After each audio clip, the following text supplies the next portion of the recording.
오늘 다룰 내용은 그 유명한 구절이죠. 예수님과 친구가 된다. 이게 그 찬양 가사로도 이제 나왔는데, 우리나라 문화권에서 생각하는 이제 그런 친구는 좀 약간 격이 없이 서로 좀 이렇게 막대하기도 하고, 욕도 좀 하고, 그런 어떤 이제 동등한 느낌을 친구라고 한다면, 이제 다른 문화권에서 더 넓은 의미에서 말하는 친구는 내 마음을 터놓고 생각을 공유하고 함께 무엇인가를 이제 논의하거나 도모할 수 있는 그런 사람을 이제 친구라고 하죠.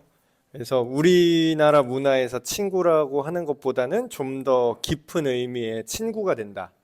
그래서 오늘 예수님과 마음이 통하는 친구가 된다라는 것과 그 안에서 우리가 서로를 사랑하게 되는, 예수님만 사랑할 뿐만 아니라 이 세상의 다른 사람들도 이렇게 예수님처럼 사랑하게 되는 그런 이제 내용을 다루는데요. 근데 오늘의 핵심은 그렇게 살면은 세상 사람들이, 하나님을 알지 못하는 세상 사람들이 그렇게 사는 사람을 미워하게 될 거다.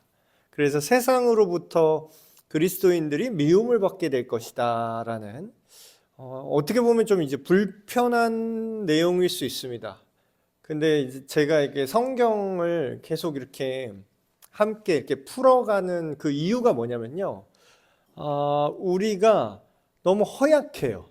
그러니까 허약하다라는 게, 전에는 그냥 교회 안 빠지고 나오면 뭔가 내가 이게 잘하고 있다라는 이제 이런 것들이 있었던 것 같아요. 내지는 어떤 그 교회에서 하는 어떤 일을 하는 것이 곧 모두가 다 영적이라고 이제 생각했었던 것 같아요. 근데 물론 그럴 수도 있는데, 거기에 포함되긴 하지만 그런 것만 하면서도 나 잘하고 있어 이렇게 생각을 했는데, 문제는 왜 허약하게 됐냐면 예수님의 말씀대로 행동하고 살아가고 생각하지 않아도요, 그건 할 수 있다라는 거예요.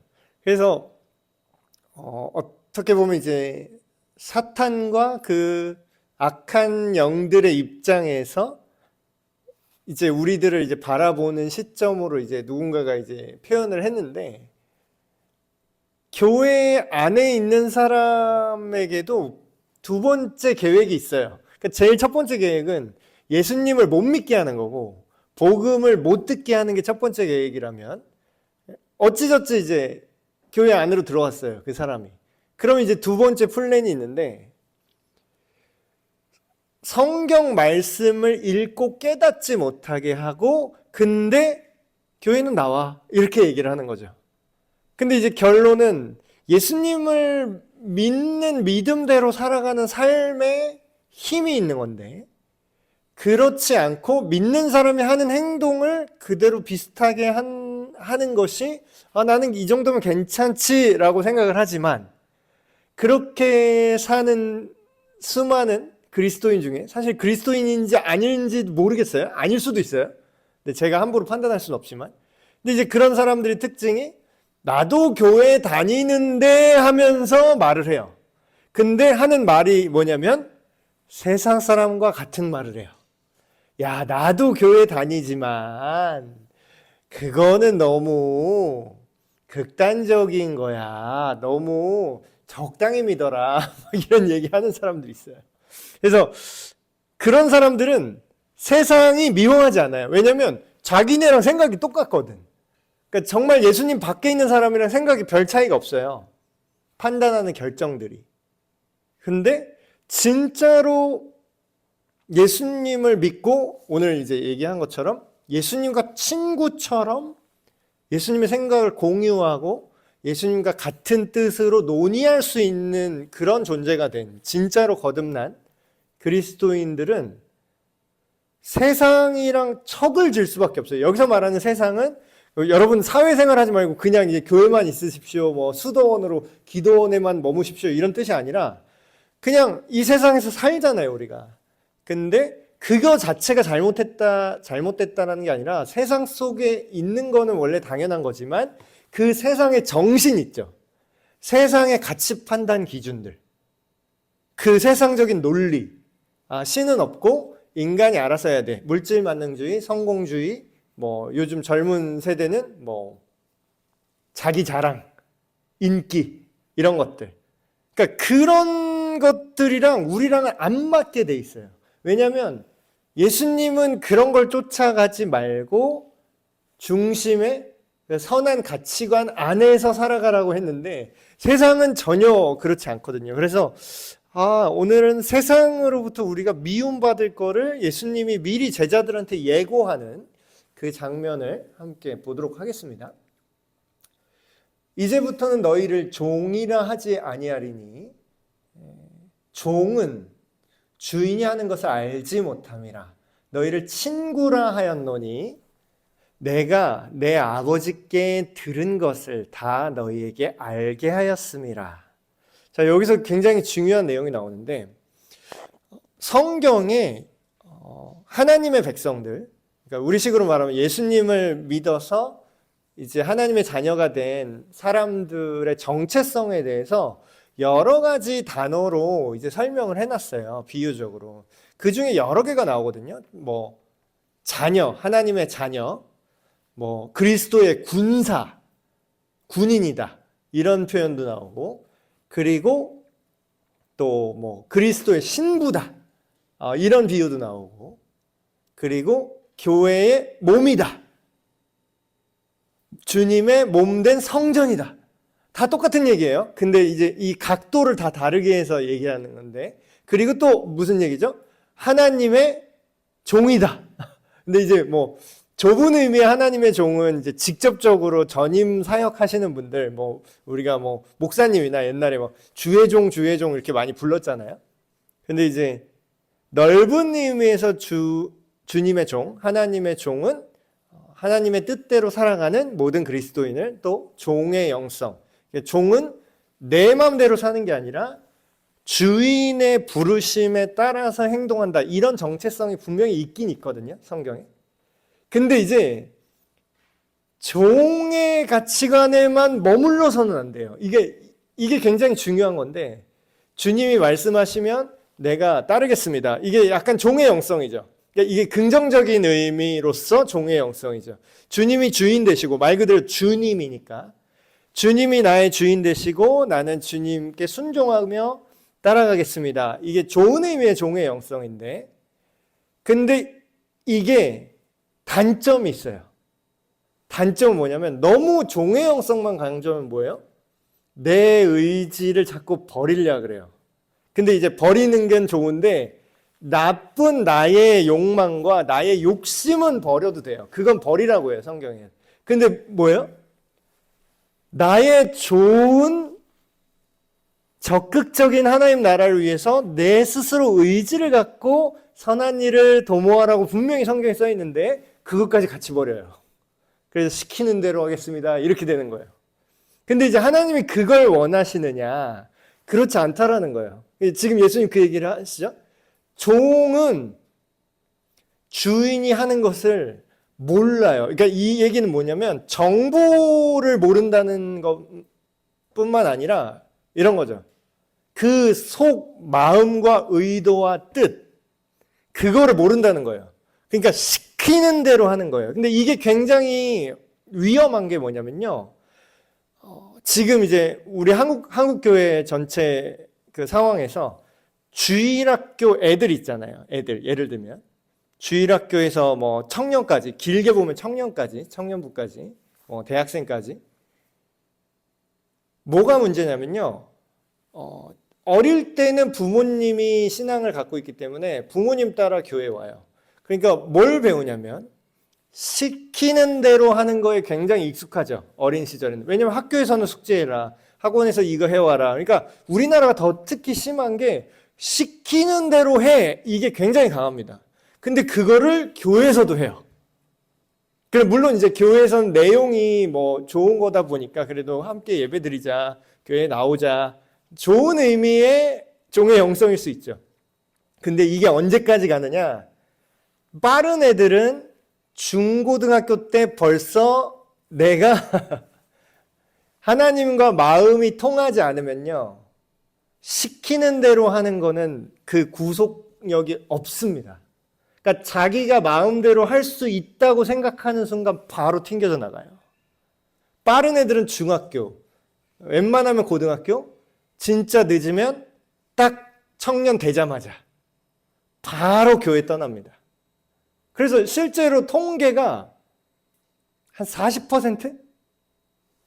그러니까 주일학교 쭉 잘 교회에 다니다가 나름 신앙생활을 하다가 딱 고등학교 졸업하고 대학 합격하거나 뭐 딱 20살 될 때, 그때 40%에서 반은 떠나요. 그러니까 이게 뭐가 문제겠어요, 지금? 이게 뭐가 문제인 거죠? 그러니까 원래부터 그들은 예수님과 관계를 맺은 적이 없던 거예요. 그냥 시키는 대로 했던 거죠. 그러니까 예수님이 어떤 분인지, 예수님과 그 마음과 생각과 뜻이 연결된 적이 원래 없었던 거예요. 그러니까 그들을 탓하라는 게 아니라 그들이 에휴 이렇게 교회 떠났네, 이렇게 그들을 이제 공격하라는 게 아니라 이게 돼야 된다라는 거죠. 예수님이 지금 주인이 하는 것을 종은 시키는 대로 하는 사람이라는 거예요. 알지 못해요. 의도를 알지 못해요. 그리고 정보로만 아는 게 아니라 그 뜻을 알고 마음이 통해야 그걸 같이 하잖아요. 내 의지를 가지고 하잖아요. 근데 친구는 뭐예요? 내가 아버지께 들은 것을 다 너희에게 알게 하였다. 근데 여기 알게 하였다는 게 뭐냐면 그냥 정보만 알려준 게 아니에요. 우리가 딱 듣고서, 무슨 얘기를 듣고서 내가 설득된 거예요. 아, 그래서 그랬구나. 아, 예수님이 그래서 그랬구나. 아, 우리가 교회에 나와서 예배를 드리고 하나님 말씀을 이래서 들어야 됐구나. 이걸 알게 된 거죠. 이 의미까지 알게 된 거죠. 나와 관계 있는 알미 된 거예요. 그럴 때 뭐가 된다고요? 친구. 나는 너를 종이 아니라 친구로 만들고 싶어. 그러니까 굉장히 어떤 종교의 신이 인간이랑 친구 먹으려고 해요? 그러니까 다른 종교 다 보세요. 그러니까 막 이슬람교 이런 데 보면요, 거의 뭐 다 엎드려야 돼요. 뭐 친구는 무슨 눈도 못 쳐다봐. 그냥 머리 깔고 있어야 돼요, 계속. 다른 신들은 이렇게 친근한 신이 없어요, 사실. 너희가 나를 택한 것이 아니요 내가 너희를 택하여 세웠나니 이는 너희로 가서 열매를 맺게 하고, 지난주에 열매가 뭔지 얘기했죠. 열매를 맺게 하고 또 너희 열매가 항상 있게 하여 내 이름으로 아버지께 무엇을 구하든지 다 받게 하려 합니다. 자, 여기서 지난주에 우리가 얘기했던 열매 맺는 거, 우리가 예수님 믿고 우리 삶에 예수님 닮게 변화되는 실질적인 삶의 모습이라고 말씀드렸었죠. 근데 여기서 또 읽어보면 우리는 또 이렇게만 옛날에 생각했어요. 내가 열매를 맺어서 하나님께 영광을 돌려야겠다. 하나님께 영광을 돌려야겠다. 그게 이제 틀린 말은 아니에요. 그것도 맞는 말이에요. 근데 여기서 뭐라고 얘기하죠? 너희 열매가 항상 있게 한다고 해요. 그 얘기는 뭐냐면 우리가 예수님 닮은 삶으로 변화돼서 선하고 아름답고 복음적으로 살아내는 그 삶의 모습이 하나님께 영광이 되긴 해요. 맞아요. 근데 그게 누구의 열매라고요? 그게 내가 좋은 거예요. 그게. 그러니까 사실 하나님은 우리가 뭘 해서 하나님한테 무슨 덕을 끼치거나 무슨 뭐 기여를 하는 게 없어요. 그러니까 어떤 분은 굉장히 착각하는 게 내가 예수를 믿어 드릴게요 이런 생각을 한 사람이 있어요. 내가 하나님 한번 믿어 드릴게요 이래요. 그러니까 굉장히 교만한 생각인 게, 하나님은 우리가, 이것도 이제 언어를 좀 잘 맥락에 따라서 좀 잘 이해하셔야 되는데, 하나님이 우리를 사랑하시니까 우리를 구원하고자 하시는 거랑 하나님이 우리가 필요해서 우리를 구원하시는 것은 전혀 다른 문제입니다. 자, 하나님은 우리가 필요 없어요, 사실. 왜냐하면 우리를 창조하신 분이기 때문에. 근데 사랑하니까 오라고 하는 거죠. 근데 마치 내가 너무 하나님도 내가 필요할 걸, 내가 이렇게 기여를 하도록 하나님 하셔야 될 걸, 이런 생각은 완전 말이 안 되는 생각이에요. 그럼 뭐예요? 도리어 우리가 열매를 맺는 게 하나님한테 유익이 되는 게 아니라 나 자신에게 가장 유익이 되는 거죠. 그러니까 우리를 하나님이 이렇게 열매 맺게 하신 이유는 너희가 살아라, 너희가 회복되라, 너희가 충전되라. 저는 이게 교회 안에 이런 것들이 좀 제 말씀을 통해서 잘 좀 이해가 됐으면 좋겠는 게, 교회 나와드릴게요, 목사님, 이런 느낌이 있어요. 그러니까 뭐 저는 뭐 그럴 수 있는데, 그러니까 교회 나와서 예배드리고 말씀 듣고 하는 게 제가 아쉬운 게 아니라 본인들이 좋은 거예요. 본인들의 이득이에요. 근데 이런 거를 모르는 분들은 어때요? 내가 해드린다, 이런 생각을 갖고 있는 거죠. 그래서 그 이유는 또 뭐예요? 그 열매는 내 이름으로, 전에도 얘기했죠. 예수님의 이름으로 하나님 아버지께 무엇이든지 다 구하는 걸 어떻게 한다고요? 다 받게 하려고 이 명령을 지금 했다는 거예요. 이 명령이 뭐였죠? 지난 시간에 연결해서 보면, 내가 이것을 너희에게 명함은 너희로 서로 사랑하게 하려 함이라. 이 말 하신 맥락이 뭐냐면, 예수님이 제자들한테 뭐라고 했죠? 내가 새 계명을 주노니 서로 사랑하라. 그래 놓고 지금 이 얘기를 하신 거예요. 그럼 지금 뭐죠?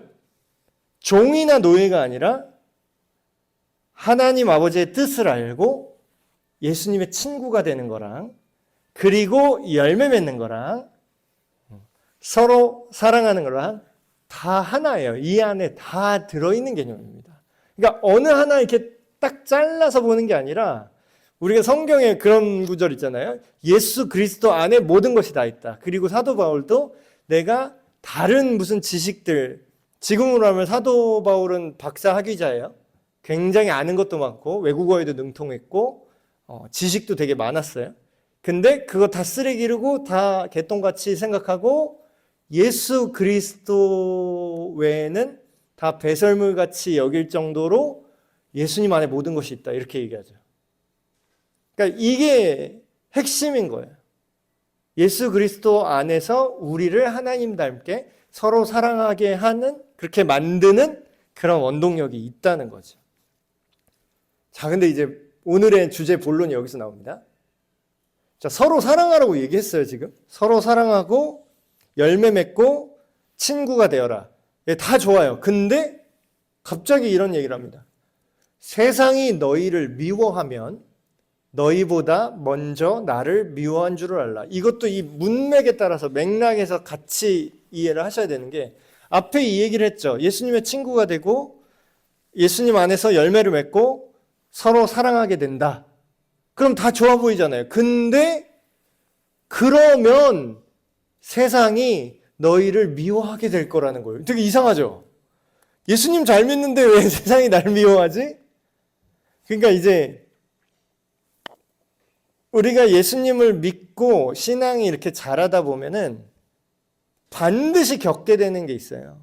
그러니까 진짜로 예수님 믿는 사람은 세속적인 사람들, 하나님이 아닌 다른 가치를, 그러니까 다른 말로 하면, 성경 표현을 우상을 섬기는 사람들, 뭐 굳이 뭐 무당집 찾아가고 이런 사람 아니더라도 각자의 우상이 있어요. 하나님 말고 더 하나님처럼 생각하는 것들, 뭐 돈을 좋아하는 사람, 뭐 다 성공을 쫓는 사람, 학벌을 쫓는 사람, 뭐 연애, 로맨스, 감정을 쫓는 사람 막 다 해갖고 그 사람들은 다 미워할 거라는 거예요. 그러니까 이상하게 생각하고. 근데 그럴 때 제자들한테 지금 하는 얘기죠. 그럴 때 너희는 어떻게 하려고요? 너희를 미워하는 것보다 그들이 나를 미워하는 거야. 그러니까 그런 생각을 우리가 잘 못하죠. 우리가 뭐 전도를 하거나 아니면은 뭐 직접적으로 이렇게 어떤 사람한테 복음을 예수님에 대해서 얘기를 했는데 막 우리가 면박 듣고 막 이게 거절당하고 그럴 때가 있잖아요. 그럴 때 이제 우리는 어떤 생각이 들면 시무룩해져요. 위축되기도 하고. 근데 그런 생각은 잘 안 하는 것 같아요. 아, 지금 사람들이 예수님을 거절했구나. 이런 생각보다는 나를 거절했다고 생각을 해요. 근데 이제 이렇게 생각하면은 사람이기 때문에 내가 계속 거절당한다는 생각을 이제 경험하잖아요. 그럼 자기도 모르게 위축이 되고 말을 못하게 됩니다. 근데 예수님이 지금 제자들이 이때는 아직 그 예수님의 십자가 사건이 일어나기 전이니까. 근데 예수님은 앞날을 보고 이걸 미리 얘기한 거예요. 니들이 이제 앞으로 나에 대해서 증언하고 계속 전해야 될 텐데 세상이 그러면 너희를 미워할 거야. 그러니까 미리 내다보시고 미리 얘기하신 거죠. 이때만 해도 제자들은 이게 뭔 얘기인지 잘 몰랐을 거예요. 예수님에 대해서 막 제대로 된 복음을, 예수님의 죽음과 부활을 증거하는 게 이제 복음을 전했던 제자들이 했던 그 증언인데 그게 아직 시작되기 전이니까. 근데 미리 얘기하는 거죠. 너희를 미워하게 될 텐데 너희를 미워하는 것보다 그들이 나를 미워하는 거야. 너희가 그 이유에 대해서 설명합니다. 너희가 세상에 속하였으면 세상이 자기의 것을 사랑할 것이나 너희는 세상에 속한 자가 아니요 도리어 내가 너희를 세상에서 택하였기 때문에, 이제 택했다는 게 이제 빼냈다라는 거죠. 세상 밖으로 내가 불렀다. 구원이 이제 세상 속에서 살다가 하나님의 자녀로 택함 받아서 세상 밖으로 부르심을 받았다. 그래서 그 원래 헬라어 원어에 보면은 교회를 에클레시아라고 합니다. 에클레시아. 근데 앞에 에크가 뭐뭐 밖으로라는 뜻이에요. 근데 에클레시아 그러면 밖으로 부름을 받은 사람들. 칼레오의 이제 다른 표현으로 클레시아 이렇게 붙었는데 에클레시아, 세상 밖으로 부름을 받은 사람들, 콜링된 사람들. 그 사람들이 뭐라고요? 그걸 교회라고 합니다. 근데 이제 이 얘기를 정확히 하시는 거죠, 예수님이. 너희를 내가 택했기 때문에 너희가 세상 밖으로 끄집어져서 이제 전에는 세상적으로 살고 세상의 가치관대로 생각하고 판단했는데 이젠 너희가 나의 친구가 되어서 하나님 아버지와 나의 뜻대로 생각하고 판단하고 행동하게 됐다라는 거예요. 그래서 서로 사랑할 수 있게 됐다는 거고, 그러기 때문에 세상이 너희를 미워할 거라는 거죠. 자, 근데 이거를 이 당시의 세상은, 이 얘기를 듣는 상황에서 세상은 뭐냐면 유대 권력자들과 그것에 동조하는 유대인들입니다. 이 제자들이 이 얘기를 들었을 때 당시의 세상은요, 그 사람들이 이제 예수님의 진리를 말하면 유대 지도자들은 뭐예요? 싫어하죠. 그래서 그 사도행전부터 해서 뒤에 그 서신서들 쭉 나오면 제자들이 예수님이 부활하고 승천했다고 계속 얘기하니까 뭐라 그래요? 베드로 잡아다가 뭐라 그래요? 매질한 다음에 예수가 부활했다는 소리 하지 마. 그 얘기하죠. 그러니까 미워하잖아요. 계속 핍박하고 그 얘기 하지 마. 그 얘기 전하면 너 또 잡아 가둘 거야. 감옥에 가둘 거야. 그래서 감옥에도 막 갇히고 그러잖아요. 근데 오늘날에 이거를 적용하면 뭐가 될까요? 아까 제가 말씀드렸죠. 오늘날의 세상. 무신론적이고 물질주의적이고 성공주의적인 사람들. 그러니까 예나 지금이나 사람들은 그렇습니다. 본능적으로요, 자기랑 다른 가치관이나 세계관에 있는 사람들을 미워하고 공격해요. 굉장히 공격적이에요. 근데 되게 웃긴 거는요, 아까도 이제 말씀드린 것처럼 나도 예수 믿어 그러는데 세상의 공격을 안 받는 사람들이 있어요. 그러니까 사람들한테 말하면 이제 욕먹는 주제들, 예를 들면 뭐 그런 여러 가지 주제들, 뭐 낙태에 대한 이야기들, 우리나라 뭐 지금 36주 전이면은 또 합법이라고 뭐 법이 바뀌었다고 들었어요. 근데 되게 웃긴 거는 뭐냐면 전에는 그냥 낙태가 다 금지였는데 이제 하도 뭐라고 하면 여성의 자기 결정권 어쩌고 막 그러면서 그걸 좀 풀었어요. 몇 주 뒤로 밀었네. 근데 얼마 전에 또 기사 나온 게 뭐죠? 36주로 했더니 36주 넘은 애기 유기해서 죽인 사람 또 나오죠. 그러니까 그 선을 하나씩 미루는 거예요. 하나씩 뒤로 미루는 거예요. 계속. 아, 요거 되는데 여기까지 는데 아, 사람들 아웃시니까 요만큼 더 밀어. 그럼 나중에 또 뭐 영아 살해까지 하겠네요. 근데 이제 세상 사람들이 막 여성 단체 막 이런 데서 뭐 임신 중단, 뭐 임신 중단이란 또 표현을 쓰대요. 그러니까 그걸 생명으로 치지도 않는 거예요. 그러니까 세상의 정신은 뭐예요? 그거는 그냥 세포다. 아직 인간이 아니다. 근데 뭐라 그래요? 하나님 아버지는 성경에 말하는 하나님의 생각은 어때요? 내가 너의 어미의 태중에 조성될 때부터 내가 너를 알았다. 이렇게 얘기해요. 그럼 뭐예요? 이미 임신 수정된 순간에 하나님은 인간으로 인식한다는 거예요. 근데 하나님은 그걸 존귀하게 여기는데 세상은 뭐라 그래요? 아이, 그걸 어떻게 키워요? 제가 전에 그 말씀드렸죠. 바알이나 뭐 그런 모압의 그모스 신한테 아기 이렇게 제물로 바치는 거. 근데 그게 똑같다고요. 자, 왜 바쳤죠? 그때? 제물로? 아이 제물로 바쳤어요? 왜 바치냐면 내 아이를 바치면 나에게 복을 줄 거야. 복이 뭐예요?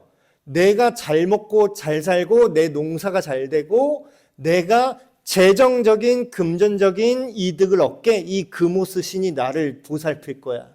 내가 내 자녀까지 바치는 헌신을 했어. 물론 동기는 고대 사회의 동기와 지금은 다릅니다. 근데 똑같은 측면이 있어요. 뭐죠? 어떻게 키워요? 하면서 낙태를 해요?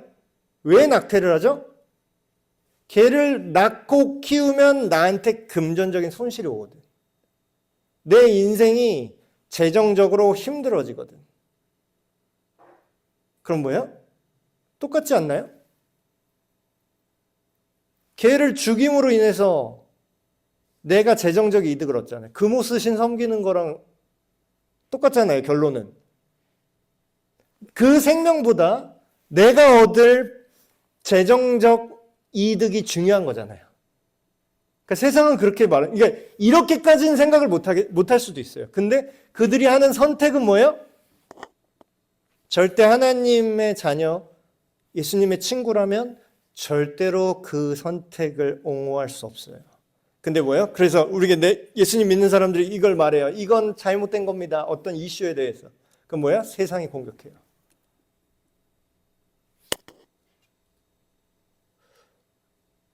다른 거 되게 많아요, 이런 것들.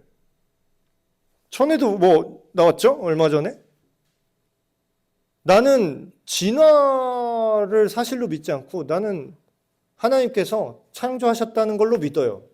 사상의 자유, 종교의 자유. 근데 뭐라 그래요? 헌법에는 사상의 자유, 종교의 자유인데 갑자기 막 때로 덤비잖아요. 야, 21세기 사는 사람 맞냐? 이 사람은 정상적인 사고를 가진 사람 맞아? 이성적이 비이성적으로 이렇게 생각하는 사람이 어떻게 공직에 돼? 하면서 막 공격하죠. 그리고 또 젊은이들. 지금 동성애만 공격하는 게 아니에요. 저는 이성애도 문제가 아주 커요. 이성애가 훨씬, 그러니까 비율로 따지면 이성애자가 거의 대부분이잖아요. 이건 엄청난 문제. 이거는 진짜. 저는 근데 이거에 대해서도 계속 얘기했거든요. 지금 사귀면 성관계를 하는 게 당연하다고 생각을 해요. 요즘 청년들은. 교회 다니는 청년들도 똑같아, 비율이. 그런 생각을 하는 비율이 똑같아. 그럼 뭐요? 그 사람은 세상에 속한 사람이에요. 교회를 출석하지만, 세례를 받았겠지만, 그 사람이 하는 행동과 생각이 그렇다는 건 그 사람이 세상에 속했다는 걸 보여주는 거예요. 올바른 이성관계와 결혼관계 이외의 모든 성관계를 해서는 안 된다. 그건 간음입니다. 예수님의 사람이라면 그렇게 알고 있고 그렇게 말하고 그렇게 행동하죠. 근데 세상은 어때요? 아, 조선시대에 오셨어요? 조롱하죠. 그러니까 이런 것 한둘이 아니에요. 예수님을 믿으면 세상이 우리를 공격할 것들이 너무 많아요. 내가 너희에게 종이 주인보다 더 크지 못하다 한 말을 기억하라. 사람들이 나를 박해하였은즉 너희도 박해할 것이요 내 말을 지켰은즉 너희 말도 지킬 것이다. 이게 굉장히 멋있는 말인데 굉장히 무서운 말이기도 합니다. 자, 우리가 육체로 심으면 육신의 타락한 열매를 거둘 것이고 우리가 성령으로 심으면 하나님의 아름다운 열매를 맺힐 것이다. 성경에서 분명히 얘기해요. 똑같은 원리를 지금 예수님께서 말씀하십니다. 자, 우리가 예수님의 말씀대로 살면은 심지어는 예수님도 박해했어요. 그러니까 우리가 이제 공격받을 때 아까도 이제 너무 놀랄 것도 없고 너무 시무룩할 필요도 없다. 왜냐하면 제가 막 이제 댓글 올리고 막 사람들이 댓글 달고 이제 그러잖아요. 어떤 성경적인 내용을 이렇게 말했는데 이제 안 좋은 댓글 이렇게 달리면 물론 이제 필터하고 거르지만 거기에 굉장히 좀 다운될 때가 있어요. 저는 이제 전문 유튜버가 아니다 보니까 그런 뭐 댓글 몇 개 달리지도 않는데 그 악플 같은 게 몇 개 달리면 굉장히 다운되더라고. 좀 마음이 상하더라고요. 근데 가만 생각해 보니까 예수님이 설교할 때도 악플 다는 사람이 있었어요. 그러니까 이거예요. 예수님한테도 뭐라고 하는 사람들이 있어요. 예수님이 이 땅에 계실 때조차 예수님을 박해하는 사람들이 있었어요. 그러니까 우리는 판단의 기준과 생각의 기준이 내가 공격을 받고 안 받고 있으면 안 돼요. 그럼 뭐에 있어야 돼요? 예수님의 뜻 안에 있는가 밖에 있는 거가 우리의 판단의 기준이 돼야 돼요. 그리고 예수님의 말씀대로 우리가 생각하고 말하고 행동했는데 사람들이 박해하는 거는 놀라운 일이 아니고 오히려 뭐예요? 다른 성경에 뭐라고 그래야죠? 너희가 너희를 핍박하고 예수님을 믿는 것 때문에 너희를 박해할 때 기뻐하고 즐거워하라. 오히려. 왜냐하면 하늘의 상이 크다. 하나님 나라의 상이 더 크다. 너에게 훈장 같은 거다 이거는. 그렇게 얘기를 해요. 근데 이제 반대로 우리를 박해하는 사람은 예수님을 박해하는 거고 근데 우리가 복음을 전했어요. 예를 들어서 복음을 전하고 예수님에 대해서 말했어요.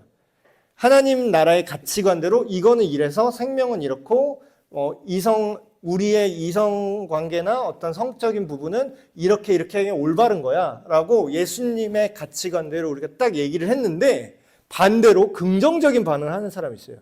우리가 이렇게 전도를 하거나 이런 어떤 사회 이슈에 대해서 예수님의 생각을 대변해서 딱 얘기를 했는데 그 말에 설득된 사람이 있어요. 자기가 종교를 가진 사람도 아닌데 가만 보니까 기독교인들이 하는 게 맞는 말이네. 이게 맞는 말이네 하고 그 말을 받아들여요. 그 얘기는 뭐예요? 예수님의 말을 지키는 사람은 우리가 예수님의 말을 그대로 전한다면 그것도 똑같이 받아들인다는 거예요. 그러니까 이제 성경에 보면 그런 내용이 많아요. 계속 이제 사도들이 복음을 전하잖아요. 계속 복음을 전하는데 거기서 막 믿는 자들도 있고 막 돌맞기도 하고 그러니까 반응이 되게 극단적이에요.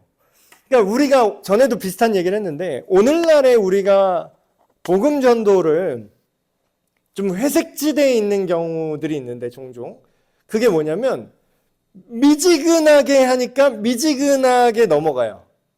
근데 사람들한테 명확한 복음을 전하잖아요. 그러면 미지근한 반응이 나오기가 되게 힘들어요. 뭐 어떤 반응이 나냐면 돌맞거나 욕먹거나 아니면 받아들이거나. 물론 이제 보류하는 경우도 있지만 그러니까 이 말씀 그대로예요. 우리가 예수님은 이때 이제 십자가 달리시기 전이니까 근데 이후로 승천하셔서 지금 우리는 성령님이 찾아오셔서 우리가 이제 이 일을 해야 되잖아요, 이제. 그럼 뭐예요? 우리가 예수님에 대해서 전하고 예수님의 생각과 가치관을 사람들한테 말하는 걸, 우리가 하는 말을 듣는 사람은 누구 말도 듣는 거예요? 예수님의 말을 듣는 거예요. 우리가 내 자신을 말하는 게 아니라 예수님을 온전히 증언했을 경우. 그러나 사람들이 내 이름으로 말미암아 이 모든 일을 너희에게 하리니. 여기서 말한 이 모든 일은 핍박하고 미워하는 일이죠. 왜 그러냐? 이는 나를 보내신 이를 알지 못함이니라. 자, 이게 무슨 얘기냐면 하나님이 어떤 존재인지 모르는 사람은요, 이게 정상적으로 무조건 이렇게 행동하게 된다는 거예요. 그러니까 저는 옛날에는 막 헷갈렸거든요. 뭐가 헷갈렸냐면, 예수님 안 믿어도 착한 사람이 있잖아요. 그러니까 막연하게 착하다, 막연하게 선하다, 뭐 이런 이제 모호한 그런 느낌으로 생각을 했던 것 같아요. 근데 착하고 안 착하고는요, 굉장히 주관적이고 굉장히 상대적입니다. 제가 전에도 얘기했잖아요. 좀 극단적으로 얘기를 들면 마피아 조직 보스도 자기 식구들한테는 굉장한 좋은 사장님이에요. 내 식구들 얼마나 잘 챙기네. 걔네들 또 뭐 자기 식구들 챙기고, 요즘은 조폭들도요, 조폭 드목들도요, 돈이 없으면은 밑에 애들이 안 따른대요. 옛날은 막 힘으로 뭐 하고 뭐 이런 후광으로 뭐 이렇게 했는데, 요즘 이제 신세대 조폭들 쩐을 줘야 오야붕 소리를 듣는데요. 그러니까 두목 노릇을 하려면 걔네한테 이득을 줘야 된다라는 거죠. 근데 어때요? 지금 예수님을 믿고 하나님의 자녀가 된 사람들이 아닌 이런 사람들은 하나님에 대해서 전혀 알지 못하기 때문에 어떻게 행동해요? 자기가 이득이 되는 대로 행동을 하고 그것으로 자연스럽게 행동을 해요. 그럼 뭐예요? 우리가 예수님 믿는 대로 말하면 그 사람한테 이득이 될까요? 손해가 될까요? 지 멋대로 행동하고 싶은 애한테는 올바른 규칙과 규율이 자기를 올가매고 억압하고 자기한테 손해가 된다고 느낍니다. 그래서 지금 계속 뭐 법이니 뭐니로 계속 싸우는 게 뭐예요? 그들은 다 좋다고 얘기해요. 그들은. 뭐 자기네한테 유리한 뭐 이런 사례 갖고 와갖고 그러면 그렇게 어려운 인생 애기 낳고 가난하게 살면 네가 책임져 줄 거냐? 뭐 이러면서. 여러분, 그거는 해답이 아니에요. 나한테 손해가 되는 거를 그러면 방지하기 위해서 뭐 낙태한다고 칩시다. 그러면 그 권리는 어디까지 확장돼요? 내가 훔치지 않아서 내가 가난하면 그러면 나 은행 털어도 되네? 은행을 안 털어서 내가 가난한 거잖아. 그럼 은행 털면 되는 거네요? 내가 이거를 선하게 사는 것 때문에 내가 손해야. 그 논리면은 선한 것을 그러면 할 필요가 없는 거잖아요. 그러니까 모든 사회인데 목사님 그건 극단적인 얘기인데요. 아니에요. 원리가 똑같다니까요. 생명을 존중하지 않는 게 나한테 이득이 되잖아. 그럼 뭐예요? 물건을 훔치는 게 나한테 이득이 되잖아. 그런 거는 뭐 나중에 사람을 죽이는 게 나한테 이득이 되면 죽이겠네? 그게 다 연결되는 거예요, 다. 그러니까 세상은 하나님의 그 섭리를 알지 못하면 무조건 이렇게 행동할 수밖에 없다라는 거죠. 내가 와서 그들에게 말하지 아니하였다면 죄가 없었으려니와 지금은 그 죄를 핑계할 수 없느니라. 전에 제가 이 구절을 읽을 때는 이게 뭔 소린가 싶었어요. 그러니까 어쩌면 막 이런 얘기하는 사람이 있어요. 이 구절 보면은 그러면은 차라리 예수님이 이렇게 공식적으로 얘기를 안 했으면 그냥 사람들이 지옥에 안 갈 수도 있지 않았을까. 근데 괜히 예수님 오셔가지고 막 이렇게 복음 괜히 전하셔가지고 이거대로 안 하는 사람은 괜히 다 지옥 보내는 거 아니냐. 이렇게 생각하는 사람들이 있었거든요. 근데 이제 이 얘기는 무슨 얘기냐면요. 어차피 알든 모르든 뭐예요? 죄를 범하는 사람은 그걸로 인해서 죽게 돼 있는 거예요. 그러니까 제가 전에 말씀드렸잖아요. 모른다고 죽을 사람이 살아요? 이게 여기 청산가리가 들어있어요. 예를 들어서. 내가 몰랐잖아요. 그럼 날 알려줬어야지. 내가 모르고 먹으면 내가 억울하지. 내가 몰랐으니까 날 죽이면 안 되지. 내가 안 죽어요? 모르고 먹는다고?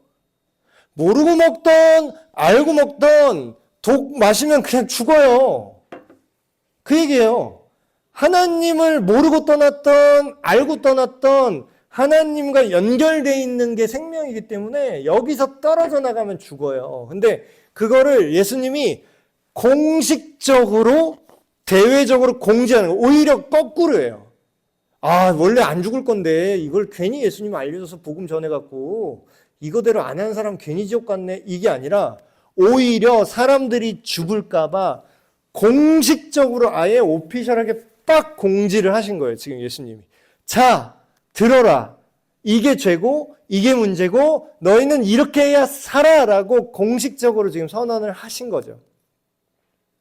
그러니까 스스로 죄에 대한 핑계 대는 게 의미가 없어졌어요. 나를 미워하는 자는 또 내 아버지를 미워하느니라. 이게 연결되죠. 지난주에 뭐라고 했어요? 나를 사랑하는 자는 뭐예요? 아버지의 사랑을 받고 아버지도 사랑한다. 이게 다 연결되는 거예요. 그러니까 우리가 막 그런 얘기를 해요. 나 교회 안 다니고 내가 뭐 예수를 믿지는 않지만 그렇다고 내가 또 그분을 미워할 건 또 뭐야. 이렇게 생각하는 사람들이 있을 수 있죠. 미워한다라는 말이 성경에서 미워한다는 단어 미세오라는 단어거든요. 헬라어. 이게 뭐냐면 그러니까 우리나라식으로 특별히 막 이렇게 괴롭히고 싫어한다라는 뜻도 분명히 있지만 또 다른 의미의 뜻이 있는데 이건 뭐냐면요. 다른 걸 더 좋아한다라는 의미가 들어있습니다. 그러니까 상대적인 거예요. 그러니까 미워한다라는 건 상대적인 거예요. 그러니까 성경에 그 내용 있죠. 나보다 자기 부모나 형제나 자식들을 더 사랑하면 안 되고 뭐 그들을 미워하지 않으면 나를 따를 수 없다. 이런 얘기 예수님 하신 구절 기억나시나요? 거기서 미워한다는 것도 똑같은 거예요. 우리가 부모님을 미워해야 예수님을 믿을 수 있다고? 우리 한국식으로 생각하면 안 되고요. 상대적인 거예요. 상대적인 거. 더 소중하게 생각하는 거. 그럼 뭐예요? 이 미워한다라는 단어를 이렇게 바꾸면 딱 맞는 뜻이죠. 예수님보다 다른 거를 더 우선순위에 놓는 사람은 뭐예요? 하나님 아버지의 뜻도 동일하게 그것보다 다른 걸 더 우선한다는 거예요. 여러분, 악마가 굉장히 사탄적이고 악마적인 게 굉장히 특별히 나쁜 일을 하는 것만이 악마적이고 사탄적이라고 착각을 해요. 근데 실제로 이 세상에 벌어졌던 엄청난 악행들 있죠. 예를 들면 뭐 나치의 인종 청소 뭐 이런 거.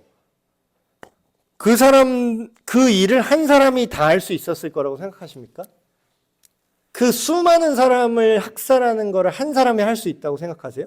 거기에는 많은 조직적이고 시스템적으로 그걸 만들어 놓은 사람들이 있었어요.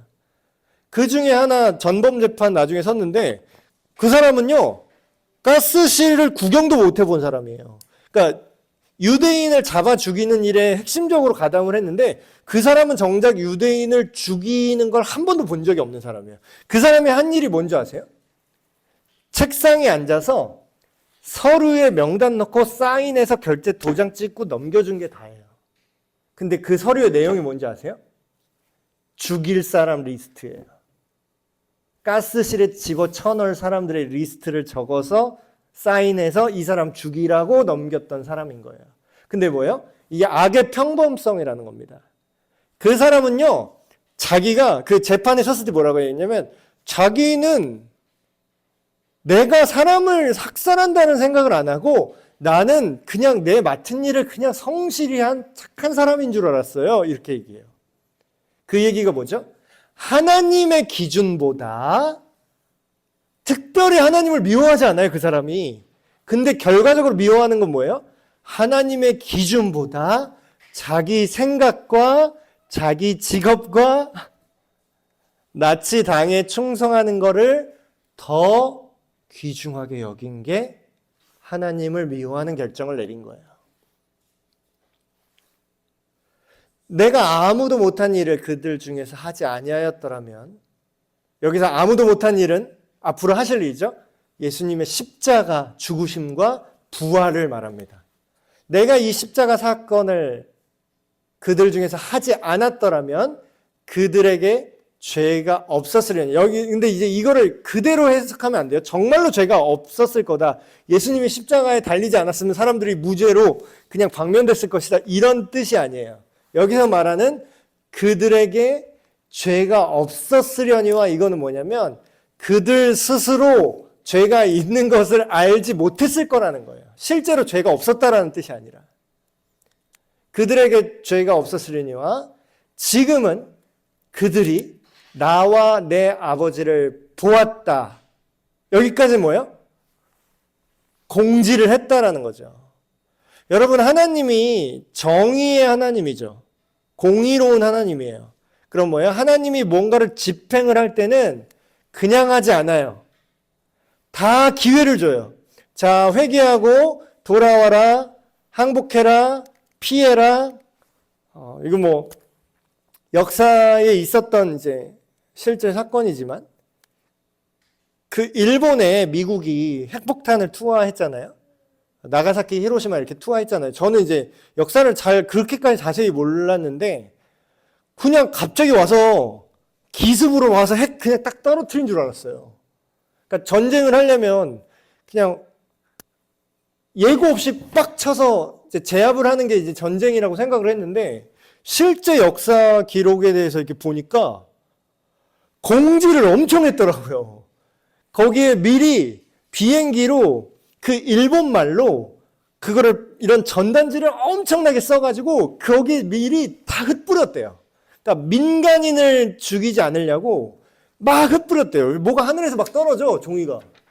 그래서 딱 보니까 일본 말로 뭐라고 써있냐면 몇 날 며칠 몇 시에 이 지역에 핵폭탄이, 근데 핵폭탄이 뭔지도 모르죠, 그때는. 그러니까 엄청난 이제 공습이 있을 건데 살고 싶으면 나가시오. 살고 싶으면 여길 떠나시오. 이거를 공지를 계속했대요. 근데 뭐 모르지 뭐. 그 얘기를 보고서 그걸 믿고 거기서 떠난 사람은 살았겠죠. 근데 뭐 핵폭탄이 뭐야? 뭔데? 이러고 있었던 사람들은 그 날이 됐을 때 어떻게 돼요? 다 죽은 거죠. 그러니까 이런 느낌이에요. 내가 정해진 심판의 시간이 있는데 나는 너희가 살기를 바란다. 너희가 나를 미워하고 하나님 아버지를 거절하고 계속 미워하고 있는데 나는 지금 이 사건을 너에게 보여줄 거야. 마지막으로. 자, 마지막 기적이 뭐라 그랬죠? 요나의 기적밖에 이게 최종이야. 이게 최종이야. 더 이상 기적은 없어. 그 전에 막 모세 율법 주고 하나님께 돌아와라 막 선지자들 계속 보내고 막 호세아 선지자 나와가지고 여호와께 돌아와라 계속 난리치고 세례 요한 나와가지고 회개하라 물로 씻어라 하나님께 돌아와라 세례 주고 예수님이 최종적으로 와가지고 십자가 딱 여기까지 끝. 이게 최종 공지. 이게 최종 공지야. 여기서 이거 안 믿으면 니네 멸망할 거야. 근데 뭐예요? 그걸 봤는데 여전히 미워하는 애는 미워한다라는 거예요.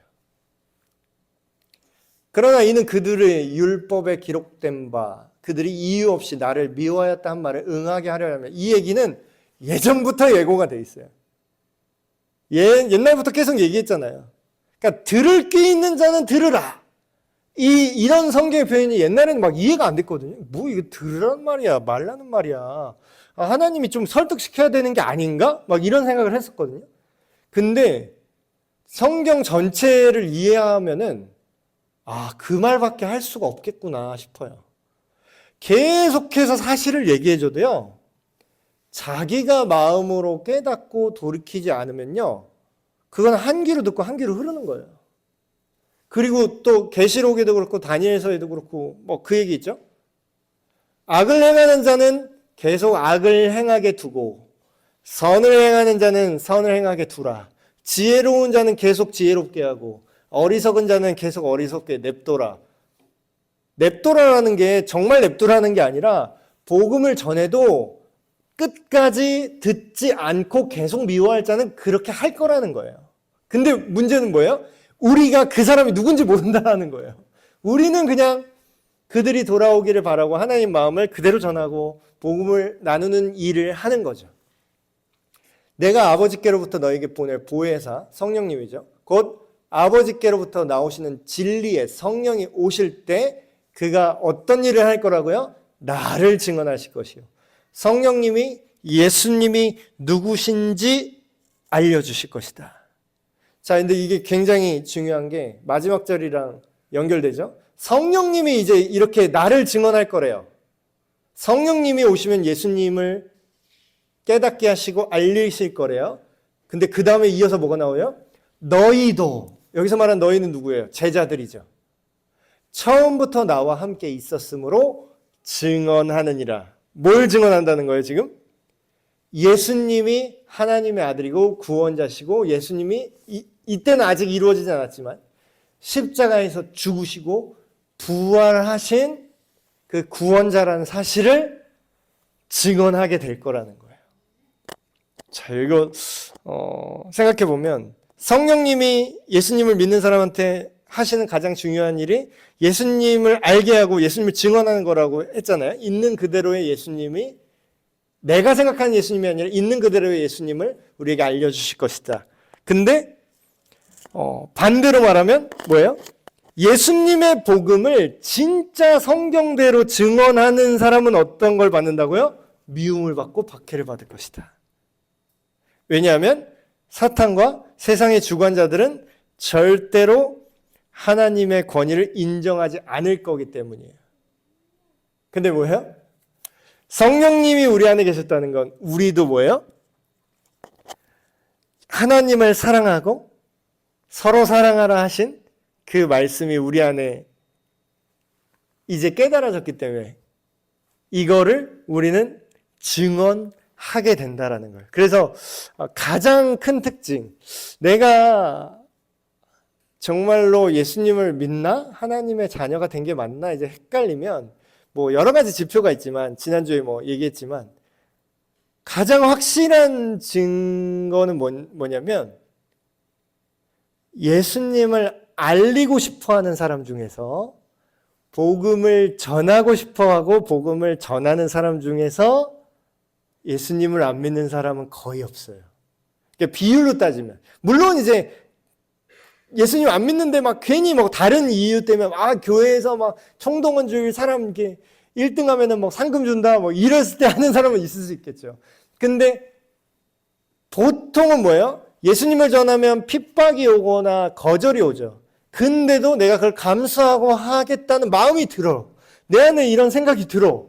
그런 사람은 성령님께서 예수님을 우리 안에 증언하셨고 그걸 받아서 나도 증언하게 된다는 겁니다. 그래서 오늘 두 가지 제목 또 우리 함께 기도할 텐데요. 첫 번째는 예수님의 뜻대로 사는 것을 세상이 미워할 텐데 이거를 두려워하지 않게 해주십시오. 그러니까 우리가 세상의 공격과 사람들의 비난을 보면 좀 위축될 수밖에 없거든요. 우리도 사람이기 때문에 계속 싫은 소리 들으면서 하고 싶은 사람은 없잖아요. 그런데 오히려 세상 사람보다 세상을 미워한다는 건 뭐라고요? 세상 사람들보다 하나님을 더 의식하는 거예요. 더 소중하게 생각하는 거죠. 이런 두려움이 우리한테 올지라도 두려워하지 않고 예수님의 뜻에 순종하게 하여 주시옵소서. 두 번째 기도 제목은 우리 안에, 믿는 우리 안에 성령님께서 예수님이 누구신지, 예수님의 마음이, 예수님의 뜻이 무엇인지 알려주시잖아요. 말씀을 통해서 깨닫게 하시잖아요. 그런 능력으로 우리 또한 어떻게 된다고요? 우리가 스스로 아무리 쥐어짜려고 해도 안 돼요. 근데 성령님이 우리 내면에, 우리 마음과 생각 속에 예수님의 그 아름다운 뜻을 알려주시면, 증언해 주시면 우리 또한 예수님의 증인이 될 수 있습니다. 성령이 너에게 임하시면 너희가 이런 권능을 받고 온 유대와 사마리아와 땅끝까지 이르러 어떻게 된다고요? 내 증인이 되라라고 하지 않았어요. 될 것이다 라고 얘기했어요. 그러니까 쥐어짜서는 못한다라는 걸 말씀하신 거죠.